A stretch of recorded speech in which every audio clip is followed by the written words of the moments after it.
ఏ ఎంతసేపు ఆ పార్టీని తిట్టుడు ఈ పార్టీ మీద దుమ్మెత్తి పోసుడు ప్రెస్ మీట్లు సభలు స్పీచ్లు ఇవేనా ఇక రాజకీయమేనా జీవితం మొత్తం అప్పుడప్పుడు జర ఎంజాయ్మెంట్ టచ్ ఉండాలి కదా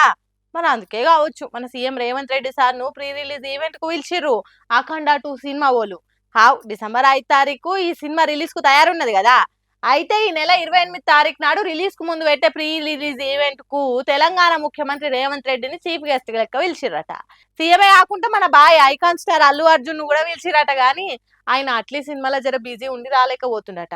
ఇంతకు ముందు బీఆర్ఎస్ పార్టీ అధికారంలో ఉన్నప్పుడు కేటీఆర్ బాగా నొస్తుండే గిసొంటి సినిమా ఫంక్షన్లల్లా ఇక కేసీఆర్ అయితే కనీసం సినిమా ముచ్చట్లు కూడా తీయకపోతుండే ఇక కాంగ్రెస్ అధికారంలోకి వచ్చి 2 ఏళ్లు గడుస్తున్నాయి అలా ఇప్పుడే తొలిసూరి రేవంత్ రెడ్డికి ఇట్లా చీఫ్ గెస్ట్ లెక్క పోవుడు దానికి కాంగ్రెస్ కార్యకర్తలు మురుస్తుంటే కడమోళ్ళేమో అంటే పబ్లిక్ కష్టాల కంటే ఈ సినిమా దావత్లే ఎక్కువైనాయి సీఎం కు అంటే గంతకాలిగా ఉన్నాడా సీఎం వాళ్ళు పిలిస్తే ఈయన ఎంబటే ఓనికి తయారైందా ఊర్లలో పంటలాగమై యూరియా లేక ఇచ్చిన 6 గ్యారెంటీలు రాక